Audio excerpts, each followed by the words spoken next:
স্বাগত আবার একুশে বিজনেসে। দর্শক, বিরতির আগে দেশের পুঁজিবাজার পরিস্থিতি নিয়ে কথা বলছিলাম the institute of cost and management accounts of Bangladesh ICMEB এর প্রেসিডেন্ট ASM শাইখুল ইসলামের সঙ্গে। আবার ফিরছি তার সঙ্গে আলোচনায়। আমরা পুঁজিবাজার নানা দিক নিয়ে আলোচনা করছিলাম। আমরা মূলত আজকে আলোচনা করছি ফিনান্সিয়াল রিপোর্টিং অ্যাক্ট নিয়ে। এখন একটু আসতে চাই FRC অর্থাৎ ফিনান্সিয়াল রিপোর্টিং কাউন্সিলের আসলে গঠনটা কেমন হবে, কারা থাকবে, বা এই ওদের কার্যক্রমটাই বা কেমন হবে? ধন্যবাদ। ফাইন্যান্সিয়াল রিপোর্টিং কাউন্সিল গভর্নমেন্ট করবে পরে, আইন পাশ হওয়ার পরে, এবং এই কাউন্সিলের একজন চেয়ারম্যান থাকবেন এবং এর একটা গভর্নিং বডি থাকবে এবং তার নিজস্ব একটা অফিস থাকবে, তার স্টাফ মেম্বারও থাকবে। আচ্ছা, তো এখানে তার গভর্নিং বডিতে যারা থাকবেন, এখানে বলা হয়েছে ফাইন্যান্সিয়াল রিপোর্টিং অ্যাক্ট যে বিলটা পার্লামেন্টে উত্থাপিত হয়েছে সেখানে সরকার কর্তৃক নিয়োগকৃত একজন চেয়ারম্যান থাকবেন। তারপরে সরকার কর্তৃক মনোনীত অর্থ মন্ত্রণালয়ের অধীনে যে কোনো বিভাগের একজন অতিরিক্ত সচিব, অ্যাডিশনাল সেক্রেটারি লেভেলের একজন লোক থাকবেন। ঠিক একইভাবে মিনিস্ট্রি অফ কমার্স থেকে একজন অতিরিক্ত সচিব থাকবেন। বাংলাদেশের মহা হিসাব নিরীক্ষক নিয়ন্ত্রক কর্তৃক মনোনীত একজন প্রতিনিধি থাকবেন। NBR এর একজন প্রতিনিধি থাকবেন। আমাদের যে বাংলাদেশের দুইটা অ্যাকাউন্টিং প্রফেশনাল অ্যাকাউন্টিং প্রতিষ্ঠান আছে, institute of cost and management accountants of Bangladesh এবং institute of chartered accountants of Bangladesh, ওখানকার ICMEB এবং ICMEB থেকে দুইজন, প্রত্যেকটা থেকে একজন করে প্রতিনিধি থাকবেন। এবং এই গঠনটা আমি মনে করি যে প্রস্তাব করা হয়েছে আইন পাশ হলে আমরা দেখব যে কি বাস্তবে আসলো। এই পর্যন্ত যতটুকু আছে আমি মনে করি গঠনটা সঠিক হয়েছে, একদম সঠিক হয়েছে।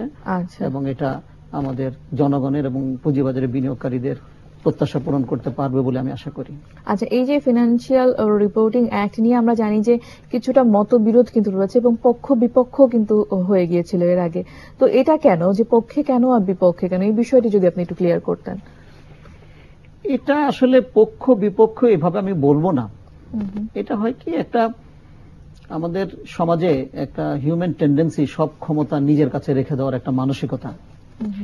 আমি যেমনটা বলেছিলাম, আমাদের অডিট প্রফেশনটা আগে হতো সেলফ রেগুলেটরি, নিজেরাই নিজেদেরকে নিয়ন্ত্রণ করত।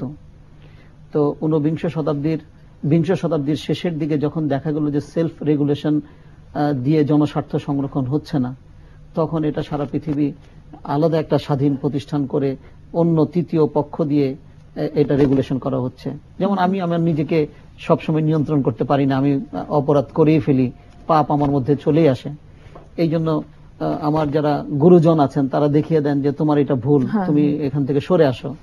ঠিক এরকমই তৃতীয় ফাইন্যান্সিয়াল রিপোর্টিং কাউন্সিলটা হবে এরকম, যে তারা আমাদের ভুলগুলো ধরিয়ে দেবে, আমাদেরকে শুধরে দেবে, অপরাধ করলে শাস্তি দেবে। শাস্তির বিধানও আছে কিন্তু ফাইন্যান্সিয়াল রিপোর্টিং অ্যাক্টে, যেমন শাস্তির বিধান আছে, জরিমানার বিধান আছে, তেমনি আবার ইমপ্রুভমেন্ট করার, শিক্ষা দেওয়ার, ট্রেনিং দেওয়ার বিধানও এখানে আছে কিন্তু।